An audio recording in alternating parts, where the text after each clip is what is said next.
تفسیر القرآن آج کا سبق سورہ آل عمران آیت نمبر 29 اور 30۔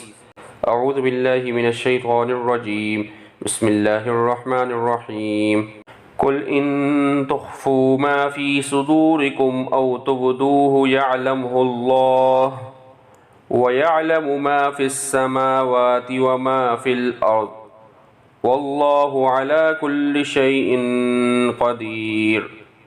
یوم تجد کل نفس ما عملت من خیر محضرا وما عملت من سوء تود لو ان بینها وبینه امدا بعیدا ویحذرکم اللہ نفسہ واللہ رؤوف بالعباد۔ ترجمہ: آپ فرما دیجئے اگر تم چھپاؤ گے جو تمہارے سینوں میں ہے یا اسے ظاہر کرو گے تو اللہ اس کو جان لے گا، اور اللہ تعالیٰ جانتا ہے جو کچھ آسمانوں میں ہے اور جو کچھ زمین میں ہے، اور اللہ تعالیٰ ہر چیز پر قادر ہے۔ جس دن ہر شخص اپنے نیک عمل کو حاضر پائے گا اور ان کاموں کو بھی پا لے گا جو برے تھے، اس کی خواہش ہوگی کہ کاش اس کے اور اس دن کے درمیان بہت دور کی مسافت ہوتی، اور اللہ تعالیٰ تم کو اپنے سے ڈراتا ہے، اور اللہ تعالیٰ بندوں پر مہربان ہے۔ اللہ تعالیٰ سب جانتا ہے اور وہ ہر چیز پر قادر ہے۔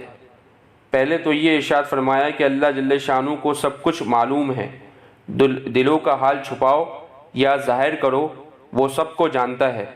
جو کچھ آسمانوں میں ہے اور زمین میں ہے اسے وہ سب معلوم ہے، اور اسے ہر چیز پر قدرت بھی ہے۔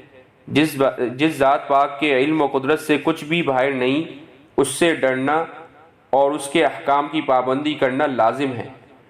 قیامت کے دن کی پریشانی۔ پھر قیامت کے دن کا ایک منظر بتایا، اور وہ یہ کہ دنیا میں جس شخص نے جو عمل کیا ہوگا، خیر ہو یا شر ہو، وہ اسے وہاں اپنے سامنے حاضر کیا ہوا پا لے گا۔